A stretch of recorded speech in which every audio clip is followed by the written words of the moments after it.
সাদ বিন আবি ওয়াক্কাস রাদিয়াল্লাহু তাআলা আনহু আল্লাহর নবীকে বললেন, ইয়া রাসূলুল্লাহ, আপনি আমার জন্য একটা দোয়া করুন আল্লাহর কাছে, আমি যেন মুস্তাজাব দাওয়াত হয়ে যাই। সুবহানাল্লাহ বলেন। আমি হাত তুলে দোয়া করলেই যেন আমার দোয়া আরশের মধ্যে পৌঁছে যায়। জি, আমার দোয়া করলেই যেন আরশের মধ্যে আল্লাহ কবুল করেন, পৌঁছে যায়, আমাকে মুস্তাজাবাত দাওয়াত বানায় দেন। সুবহানাল্লাহ বলেন। তাহলে আমরা কি মুস্তাজাবাত দাওয়াত হতে চাই?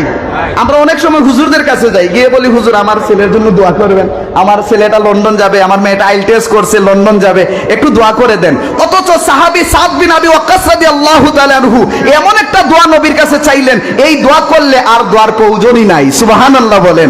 কি দোয়াটা? হাদিসের মধ্যে এসেছে, আল্লাহর নবী বলেন, আতিব মা তামিয়াকা ফাতাকুন মুস্তাজাবাদ দাওয়াত। তুমি হালাল খাদ্য ভক্ষণ করবে আর দোয়া করবে, হালাল খাদ্যের কারণে আল্লাহ পাক তোমাকে মুস্তাজাবাদ দাওয়াত বানায়া তোমার দোয়া আল্লাহ কবুল করে নেবেন। সুবহানাল্লাহ। তাহলে আমাদের খাবারটাকে হালাল করার দরকার আছে না নাই? বুখারীর লুআতে বুখারীর মধ্যে যারা আশআর আছেন তাদের মধ্য থেকে মুকাতিল বিন সুলাইমান তিনি উল্লেখ করেছেন, 9 নাম্বার বার মুসা নবী যখন তুর পাহাড়ে চলে গেলেন, যাবার পরে তুর পাহাড়ে মুসা নবী 2টা হাত আকাশের দিকে তুললেন, আর আকাশের দিকে তুলে আল্লাহর কাছে বললেন, আল্লাহ, 1 বার 2 বার নয় 8 বার চাইলাম, আপনি উম্মতগুলো আমি মুসা নবীর উম্মত বানায়া দেন। দিলেন না, শেষ একটা চাওয়া আপনার কাছে চাইব, হাত্তা তামান্না মুসা আইয়াকুনা উম্মতি মুহাম্মাদিন সাল্লাল্লাহু আলাইহি ওয়াসাল্লাম। আল্লাহু আকবার বলেন। আল্লাহ নবী মুসা আল্লাহর কাছে চাইলেন, আল্লাহ, 9 নাম্বার বার আপনার কাছে চাইলাম, শেষ জামানার উম্মত আমি মুসাকে দেওয়ার কোনো দরকার নাই, আমি মুসাকে আপনি শেষ জামানার উম্মত বানায়া দেন। রাসূলুল্লাহ আমাদের সালাম শুনবেন এবং রাসূলুল্লাহ আমাদের সালামের জবাব দিবেন, এটা আমরা চাই কি চাই না? একটু আওয়াজ দিয়ে বলেন, চাই কি চাই না? তাহলে শরীরটা গরম করার জন্য একটা তাকবীর দিবেন, নারে তাকবীর, নারে রিসালাত, আহলে সুন্নাহ ওয়াল জামাত। তাহলে ঐতিহ্যবাহী দ্বীনি বিদ্যাপীঠ বরৈখান্দি ইসলামিয়া ফাজিল ডিগ্রি মাদ্রাসা, দক্ষিণ সুরমা, সিলেটের ঐতিহ্যবাহী এই মাদ্রাসার আজকের 55তম বার্ষিক ওয়াজ ও দোয়ার মাহফিলের সম্মানিত সভাপতি সাহেব, উপস্থিত আছেন অত্র মাদ্রাসার ম্যানেজিং কমিটির সম্মানিত সদস্যবৃন্দ, উপস্থিত আছেন অত্র মাদ্রাসার স্বনামধন্য প্রিন্সিপাল হুজুর, ভাইস প্রিন্সিপাল হুজুর সহ আসাতিজায়ে কেরামগণ, অত্র মাদ্রাসার হিফজ বিভাগের প্রধান এবং আশেপাশের মসজিদের ইমাম, খতিব এবং সম্মানিত মুয়াজ্জিন সাহেবগণ, আমার সামনে উপবিষ্ট মুরব্বী বাবারা, যুবক ভাইয়েরা, বেগুনা মাসুম বাচ্চারা, পর্দার আড়ালে মা ও বোনেরা, রহমানি ওয়া রাহিমাকুমুল্লাহ। শুরুতে আল্লাহ পাকের শুকরিয়া আদায় করার নিয়তে আমরা জবান ছেড়ে দিয়ে সকলে একবার বলি আলহামদুলিল্লাহ। আর একটু জবান ছেড়ে দিয়ে বলি আলহামদুলিল্লাহ। অসংখ্য গণিত দুরূদ আর সালামের হাদিয়া পেশ করছি আল্লাহর সৃষ্টির প্রধান আকর্ষণ রাহমাতুল লিল আলামিন নবীর খেদমত মোবারকে, যার উম্মত আল্লাহ পাক আমাকে কবুল করেছেন, মঞ্জুর করেছেন। জবান ছেড়ে দিয়ে পড়ি আলহামদুলিল্লাহ। আমরা নবীর উম্মত হতে পেরেছি, খুশি না বেজার? একটু সামনে আগায়া বসেন, একটু আওয়াজ দিবেন, আওয়াজ দিলে বক্তা কথা বলতে ভালো লাগে, কি বলেন? জি। তাহলে আমরা যে নবীর শ্রেষ্ঠ উম্মত হয়েছি, এতে আমরা খুশি না বেজার? কতটুকু আমাদের মান মর্যাদা, ইজ্জত, সম্মান আল্লাহ দিয়েছেন। আমি আপনাদেরকে একটা হাদিস শোনাই, কিছু কোরআন এবং হাদিসের কথা না বললেও অনেকেই বলবেন, মাইকের আওয়াজ অনেক দূর যাচ্ছে, যে হুজুর কিচ্ছা কাহিনী বলে চলেই গেলেন, কিছু কোরআন হাদিস বলার দরকার অবশ্যই আছে। তাহলে শুনুন, কানা রাসূলুল্লাহি সাল্লাল্লাহু আলাইহি ওয়াসাল্লাম, আল্লাহ রাসূল বর্ণনা করেন, ইন্নাল জান্নাতা হারামুন কুল্লাল আনবিয়ায়ে মা'আল উম্মাতিহিম হাত্তা আদখুলাহা, ইয়ানি আদখুলাল জান্নাতা মা'আল উম্মতি। সুবহানাল্লাহ বলেন। আল্লাহর নবী বর্ণনা করেন, ইন্নাল জান্নাতা হারামুন, নিশ্চয়ই আল্লাহ রাব্বুল আলামিন এত সুন্দর করে 8টা জান্নাত সাজাইলেন, এই 8টা জান্নাতকে আল্লাহ পাক হারাম ঘোষণা করেছেন। কুল্লাল আনবিয়ায়ে মাআল উম্মাতিহিম, অন্যান্য সকল নবীগণের উম্মতের জন্য জান্নাতকে হারাম করা হয়েছে। হাত্তা আদখুলাহা, যতক্ষণ পর্যন্ত না প্রবেশ করবেন, ইয়ানি আদখুলাল জান্নাতা মাআল উম্মতি, এই উম্মতে মুহাম্মদী অর্থাৎ আমি আপনি উম্মতে মুহাম্মদী যতক্ষণ পর্যন্ত আল্লাহর নূরের জান্নাতে প্রবেশ না করবেন, এর আগে অন্যান্য নবীদের উম্মতরা প্রবেশ করার কোনো সুযোগ নাই। সুবহানাল্লাহ বলেন। শুধু তাই নয়, হযরতে মূসা কালিমুল্লাহ আল্লাহর সাথে কথা বলার জন্য তুর পাহাড়ে চলে গেলেন, কথা বললেন। এবার একদিন আল্লাহর নবী আল্লাহর সাথে কথা বলতে গেলেন তুর পাহাড়ে। সেখানে যাবার পরে আল্লাহর কাছে বললেন, আল্লাহ, তাওরাত কিতাব আমি যখন তেলাওয়াত করি, এই তাওরাত কিতাবের মধ্যে শেষ জামানার নবীর উম্মতদের এত মর্যাদা, এত সম্মান, এত মর্যাদা, এত মান সম্মান, ইজ্জত, এত মর্যাদার অধিকারী। ও আল্লাহ, আপনি ওই উম্মতগুলোকে আমাকে দিয়া দেন, শেষ জামানার উম্মত আমি মূসা নবীর উম্মত বানায়া দেন। সুবহানাল্লাহ বলবেন না? কথা কি বোঝা যায়? আচ্ছা, আল্লাহ, তাহলে জোরে সুরে একবার বলেন আল্লাহু আকবার। মাশাআল্লাহ। হযরতে মূসা কালিমুল্লাহ আল্লাহর কাছে ফরিয়াদ করলেন। একদিন করলেন, আল্লাহ নামঞ্জুর করে দিলেন। দ্বিতীয় দিন আল্লাহ পাক আল্লাহর নবী আল্লাহর কাছে ফরিয়াদ করলেন, আল্লাহ, শেষ জামানার উম্মতগুলো আমি মূসা নবীর উম্মত বানায়া দেন। আল্লাহ নামঞ্জুর করে দিলেন। একদিন, 2 দিন, 3 দিন, এইভাবে 8 দিন আল্লাহর কাছে তিনি ফরিয়াদ করলেন, আল্লাহ, আপনি শেষ জামানার উম্মতগুলো আমার উম্মত বানায়া দেন। আল্লাহ 8 বারই মূসা নবীর দরখাস্তকে নামঞ্জুর করে দিলেন। সুবহানাল্লাহ বলেন। বুখারীর লুআতে বুখারীর মধ্যে যারা আশার আছেন তাদের মধ্য থেকে মুকাতিল বিন সুলাইমান তিনি উল্লেখ করেছেন, 9 নাম্বার বার মূসা নবী যখন তুর পাহাড়ে চলে গেলেন, যাবার পরে তুর পাহাড়ে মূসা নবী 2টা হাত আকাশের দিকে তুললেন, আর আকাশের দিকে তুলে আল্লাহর কাছে বললেন, আল্লাহ, 1 বার 2 বার নয়, 8 বার চাইলাম, আপনি উম্মতগুলো আমি মূসা নবীর উম্মত বানায়া দেন। দিলেন না। শেষ একটা চাও আপনার কাছে চাইব, হাত্তা তামান্না মূসা আইয়াকুনা উম্মতি মুহাম্মাদিন সাল্লাল্লাহু আলাইহি ওয়াসাল্লাম। আল্লাহু আকবার বলেন। আল্লাহ নবী মূসা আল্লাহর কাছে চাইলেন, আল্লাহ, 9 নাম্বার বার আপনার কাছে চাইলাম, শেষ জামানার উম্মত আমি মূসাকে দেওয়ার কোনো দরকার নাই, আমি মূসাকে আপনি শেষ জামানার উম্মত বানায়া দেন। শুধু তাই নয়, হযরতে ঈসা রূহুল্লাহ এই বিষয়গুলো জানতেন। এই জন্য হাফেজ জালালউদ্দিন সৈয়দী আল হাওলাল ফতোয়ার কিতাবের মধ্যে উল্লেখ করেছেন, হযরতে ঈসা রূহুল্লাহ বেশি বেশি করে আল্লাহর কাছে দোয়া করতেন। কোন দোয়াটা করতেন? তিনি বেশি বেশি করে দোয়া করতেন, আল্লাহুম্মা জাআলনি মিন উম্মতি মুহাম্মাদিন সাল্লাল্লাহু আলাইহি ওয়াসাল্লাম। আয় আমার মালিক, আমি শেষ জামানার নবী হতে চাই না, আমি এখনো নবী হতে চাই না, শেষ জামানার উম্মত হিসাবে আমি ঈসা রূহুল্লাহকে আপনি কবুল করে নেন। সুবহানাল্লাহ বলেন। আল্লাহ পাক ঈসা রূহুল্লাহর কথা কবুল করলেন। তিনি দ্বিতীয় আকাশে অথবা চতুর্থ আকাশের মধ্যে আছেন। তিনি শেষ সময়ে দাজ্জালের আগ মুহূর্তে, হত্যা করার আগ মুহূর্তে জমিনে আসবেন। ইমাম মাহদী আলাইহিস সালামের পিছনে নামাজ পড়বেন। লক্ষ্য করুন, ঈসাই ধর্মাবলম্বীরা যারা আছে তারা এখনো বলে ঈসা নবী হয়ে আসবেন। আমরা বলি আমার নবী বলেছেন, আনা খাতামুন নাবিয়িন লা নাবিয়্যা বাদি, আমার পরে কোনো নবী নাই, আমি হলাম শেষ নবী, আমি হলাম শেষ নবী। কিন্তু মাজুসি আর ঈসাই সম্প্রদায় এখনো বলে ঈসা আকাশ থেকে নবী হয়ে নামবেন। আমরা বলি ঈসা নবী হয়ে নয়, বরং ঈসা আলাইহিস সালাম আমার আপনার মতো উম্মত হয়ে এই দুনিয়ার বুকে আসবেন। একমাত্র ঈসা রূহুল্লাহর কথা আমার আল্লাহ কবুল করেছেন। জবান ছেড়ে দিয়ে বলুন সুবহানাল্লাহ। তাহলে আমাদের মর্যাদা কম না বেশি? বাবারা কি বলেন, কম না বেশি? বেশি।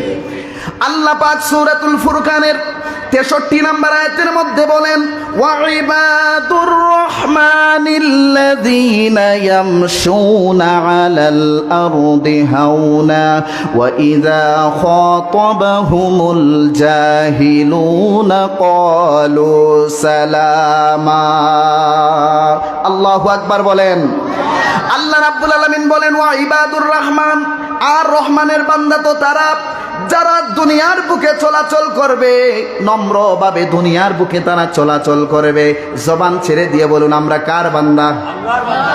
তাহলে আল্লাহ পাক এখানে স্পেশাল করে বললেন, আমরা হলাম রহমানের বান্দা। সুবহানাল্লাহ বলেন। আল্লাহ কার বান্দা বলছেন? রহমানের বান্দা। এখন প্রশ্ন হলো, কেন রহমানের বান্দা বললেন? এর কয়েকটা কারণ হচ্ছে, রহমান এবং রাহিম আল্লাহ 99টা সিফতি নামের মধ্যে 2টা গুণবাচক নাম, এগুলোর একই অর্থ তাফসিরে কাবিরের মধ্যে এসেছে। রহমান এবং রাহিম অর্থ হলো পছন্দ, দয়ার অধিকারী। সুবহানাল্লাহ বলেন। তাফসিরে জালালাইনের মধ্যে হাফেজ জালালউদ্দিন সৈয়দী উল্লেখ করেছেন। তাফসিরে মাজহারির মধ্যে আল্লামা কাজী সানাউল্লাহ পানিপতি রহমতুল্লাহ আলাইহি উল্লেখ করেছেন।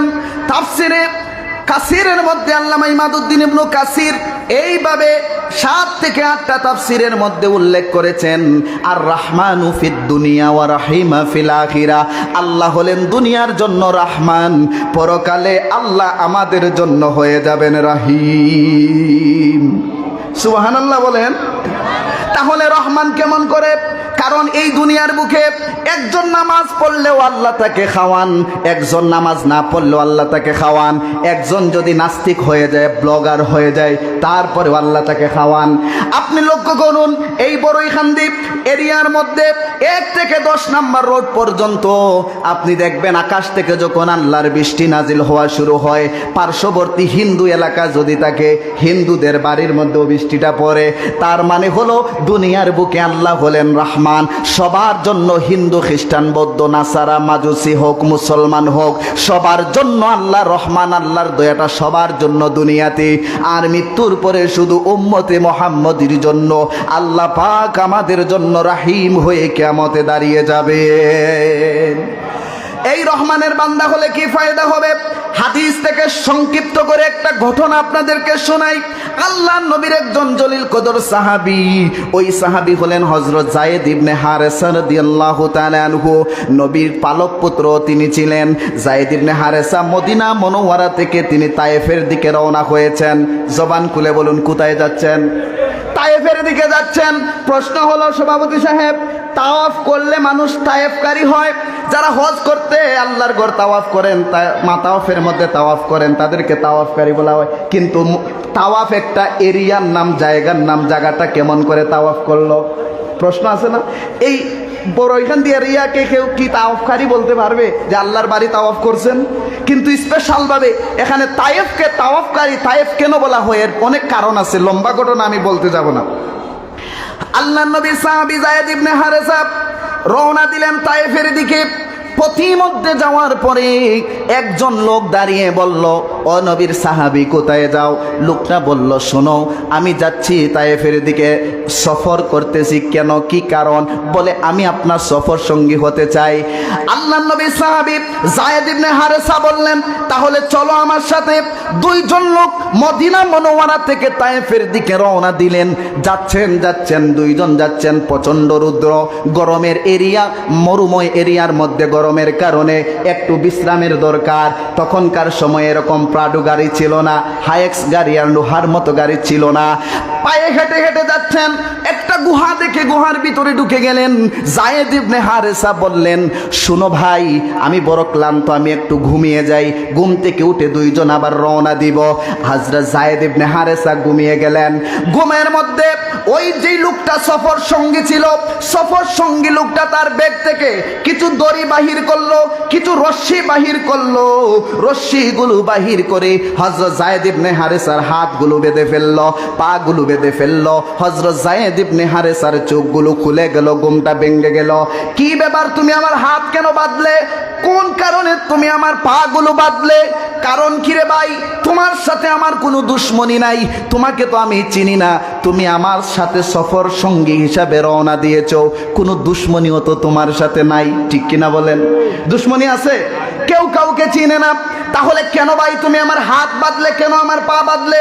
লোকটা ডাক দিয়ে বলে, শোনো আল্লাহর নবীর সাহাবী, আমি কিন্তু সাধারণ কোনো মানুষ নই, আমি মুসলমান, শুধু লেবাসে মুসলমান, দাড়িতে মুসলমান, পাঞ্জাবিতে মুসলমান, টুপিতে মুসলমান, কিন্তু আমি মুনাফিক মার্কা মুসলমান।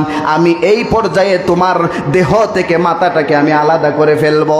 তরবারি বাহির করলো মুনাফিক, বাহির করে যায়েদ ইবনে হারেসার ঘাড়ের মধ্যে লাগিয়ে বলল, এই মুহূর্তে তোমাকে আমি মেরে ফেলবো। আল্লাহর নবীর সাহাবী যায়েদ ইবনে হারেসা বললেন, ভাই আমার অপরাধটা কি, একটা মিনিটের জন্য বলো, মেরে তো ফেলবা, আমার অপরাধ কি জানতে চাই। তখন লোকটা বলল, আমি তো মোহাম্মদকে মারতে পারবো না, তোমাকে মারার কারণে মোহাম্মদ খবর শুনলে সে কষ্ট পাবে, আমি মুনাফিক আনন্দ পেয়ে যাব। নাউজুবিল্লাহ বলেন। এই ছিল মুনাফিকের অন্তরের মধ্যে। এই জন্য ইসলাম আর মুসলমানের সবচেয়ে বেশি ক্ষতি যারা করেছে, ইসলাম আর মুসলমানের সবচাইতে বেশি ক্ষতি যারা করেছে, তারা পাগড়িওয়ালা, টুপিওয়ালা, জুব্বাওয়ালা মুনাফিক মার্কা মুসলমান। ঠিক কিনা বলেন?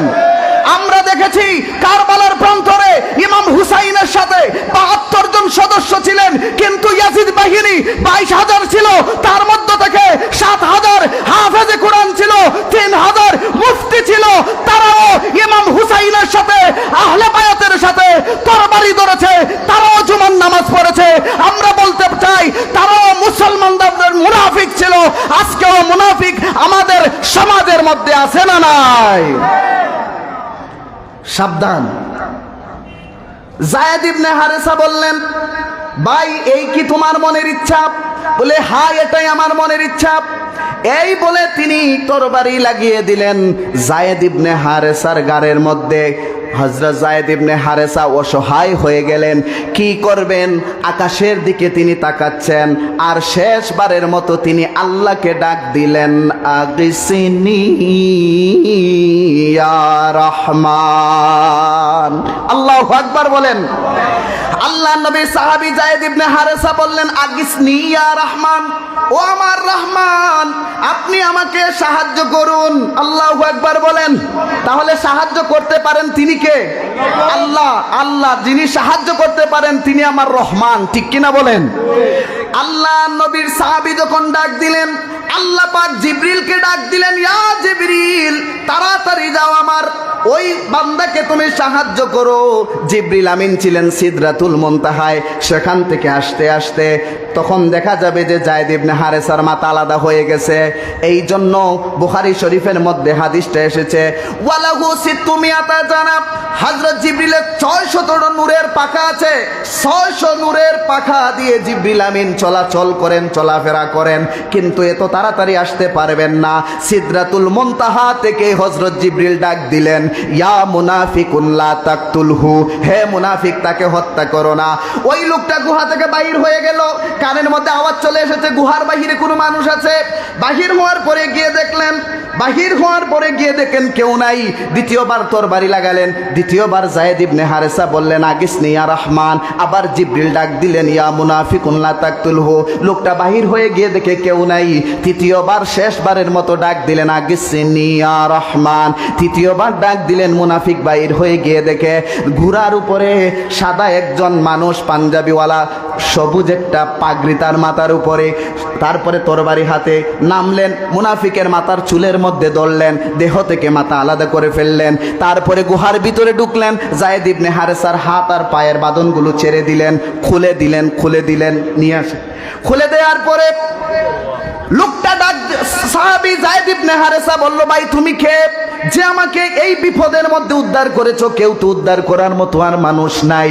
লোকটা ডাক দিয়ে বলে, আনা জিবরিল, আমি হলাম আল্লাহর শ্রেষ্ঠ ফেরেশতা হযরত জিবরিল। তুমি যখন আল্লাহকে আগিসনি ইয়া রহমান বলে ডাক দিয়েছো, আল্লাহ পাক তোমাকে সাহায্য করার জন্য আমি জিবরিলকে পাঠাইয়া দিয়েছেন। সুবহানাল্লাহ। তাহলে আজকেও যদি আল্লাহকে আমরা আল্লাহ বলে, রহমান বলে, রাহিম বলে ডাক দেই, আমার আল্লাহ আমাদেরকে সাহায্য করতে পারেন কি পারেন না?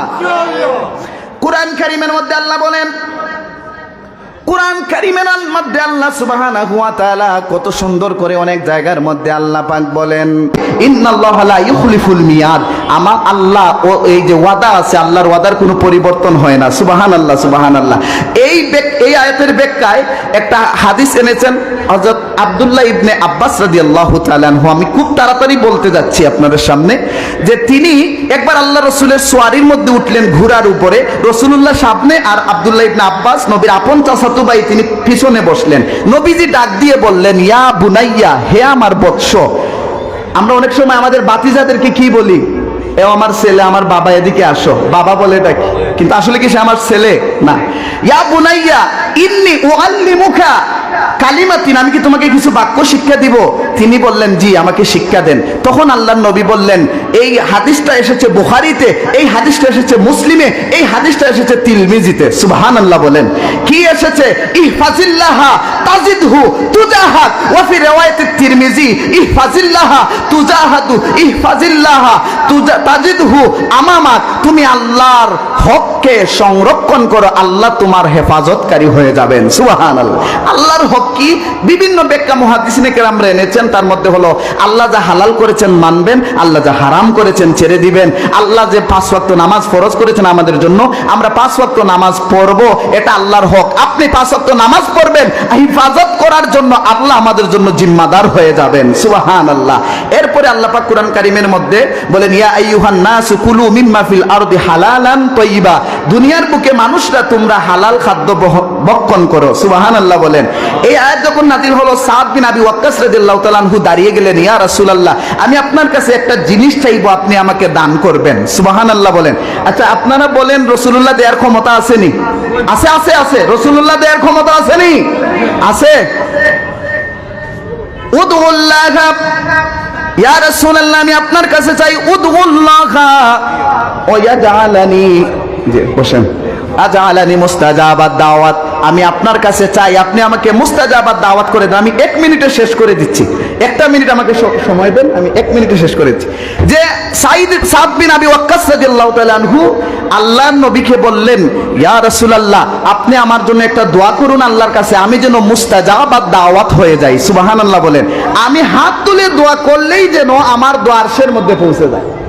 জি, আমার দোয়া করলেই যেন আরশের মধ্যে আল্লাহ কবুল করেন, পৌঁছে যায়। আমাকে মুস্তাজাবাদ দাওয়াত বানায় দেন। সুবহানাল্লাহ বলেন। তাহলে আমরা কি মুস্তাজাবাদ দাওয়াত হতে চাই? আমরা অনেক সময় হুজুরদের কাছে যাই, গিয়ে বলি, হুজুর আমার ছেলের জন্য দোয়া করবেন, আমার ছেলেটা লন্ডন যাবে, আমার মেয়েটা আইএলটিএস করছে, লন্ডন যাবে, একটু দোয়া করে দেন। অথচ সাহাবী সাদ বিন আবি ওয়াক্কাস রাদিয়াল্লাহু তাআলা আনহু এমন একটা দোয়া নবীর কাছে চাইলেন, এই দোয়া করলে আর দোয়ার প্রয়োজনই নাই। সুবহানাল্লাহ বলেন। কি দোয়াটা? হাদিসের মধ্যে এসেছে, আল্লাহ নবী বলেন, আতিব মা তামিয়াকা ফাতাকুন মুস্তাজাবাদ দাওয়াত, তুমি হালাল খাদ্য ভক্ষণ করবে আর দোয়া করবে, হালাল খাদ্যের কারণে আল্লাহ পাক তোমাকে মুস্তাজাবাদ দাওয়াত বানায়া তোমার দোয়া আল্লাহ কবুল করে নেবেন। সুবহানাল্লাহ। তাহলে আমাদের খাবারটাকে হালাল করার দরকার আছে না নাই? আল্লাহ পাক আমাদেরকে সুন্দরভাবে হালাল পন্থায় দুনিয়াতে চলার তৌফিক দান করুন, বলি আমিন।